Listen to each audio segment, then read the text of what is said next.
اللهم صل وسلم على سيدنا محمد وعلى آله وصحبه أجمعين. السلام عليكم، واش راكم؟ شداركم ملاح؟ اليوم في هذا الفيديو راح نشارك معكم هاد لي ميني بيتزا بعجينه تجي بزاف خفيفه وبنينه. قبل ما نبداو لا فيديو ما تنسونيش بجيمكم تاع شباب، واللي مازالوا ما اشتركوش في القناه ديروا ابوني وتفعلوا الجرس باش يلحقكم كل جديد. نبداو على بركه الله. في ريسيبيو درت بطايا ناتور، هذيك لابواط هي الكيله اللي نكيلو بها، ودرت كيله زيت، كيله حليب يكون تياد، ونزيد ندير حبه بيض مع مغرفه كبيره خميره الخبز مع مغرفه كبيره سكر، ونزيد مغرفه صغيره ملح، ما نعمروهاش مليح، ونجيب الفوي ونخلط كلش مع بعض مليح مليح كيما راكم تشوفوا،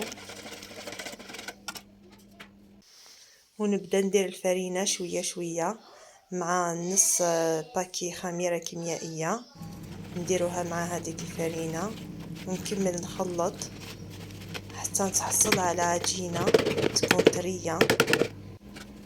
هنا نبدا نستعمل يديا كيما قلت لكم، لازم العجينه ديالنا تجي بزاف طريه، ما نخليوهاش تجي يبسه.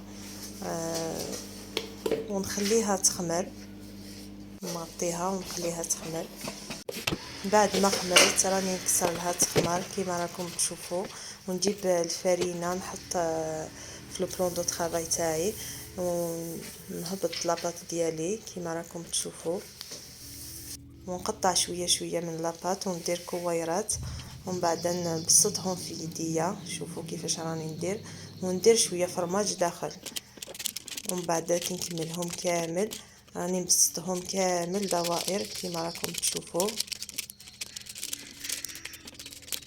تقدروا تستغنوا على الفرماج داخل لاباط، اللي ما حبتش ما تديرش، اللي حبت دير كيما حبيتو اختياري.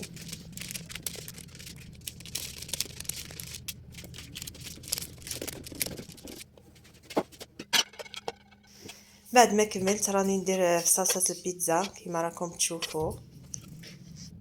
بالنسبه لاغانيتور كل وحده دير كيما تحب، انا درت شويه طون، درت شويه فرomاج غابي، ميم هذاك الزيت تاع الطون راني نديروه كيما راكم تشوفوا يجي بزاف بنين. بعد ما كملت ندخلهم مباشره للفرن اللي يكون سخون من قبل، نخليهم يطيبوا ما يطولوش في الطياب. هذه هي الوصفه تاعنا لنهار اليوم، نتمنى تسيوها وتنال اعجابكم. صدقوني بزاف بنان هادوما لي ميني بيتزا، هاد لاباط تجي بزاف خفيفه، كي نديرهم يخلصوا تمتم. مازال ما خلصتش لا فيديو، راح نكمل ندير معكم هاد لا سوب اللي تجي بزاف بنينه. قبل ما نبداو الوصفه ما تنسوش ديروا لي جيم. نبداو على بركه الله. في كوكوطه درت مغرفه زبده، خليتها سخنت كيما تقدروا ثاني ديروا الزيت، وحطيت البولي تاعي يتحمر، خليته يتحمر مليح مليح كيما راكم تشوفوا. درت غير مرصو صغير، وزز درت حبه بصل اللي كنت قطعتها هكذايا، وحطيت ثاني شويه معدنوس، ما نكثرش ندير غير شويه، وحطيت شويه لاكورجيت، شويه زروديه مع بطاطا،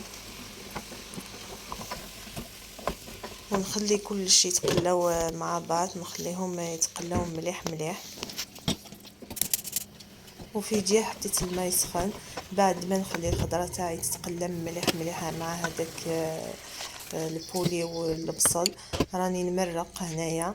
وبعد ما طاب لي كلش البولي والخضره، شوفوا هنايا انا نسيت ما درتش الملح في الاول، درته دوكا، وزدت كميه من الفرماج، ديروا فرماج ابيض، ونميكسي كلش مع بعض، نزيد شويه لا كريم ليكيد، ولا سوب تاعي راهي واجده. هذه هي لا فيديو تاعنا لنهار اليوم، نتمنى تسيو الوصفات وتنال اعجابكم. وما تنسونيش بجمع كومونتير شباب، واللي مازالوا ما اشتركوش في القناه ديروا ابوني وتفعلوا الجرس باش يلحقكم كل جديد. مع ليا نقول لكم استنوني في فيديو جديد ان شاء الله، ومع السلامه، صحه فطوركم.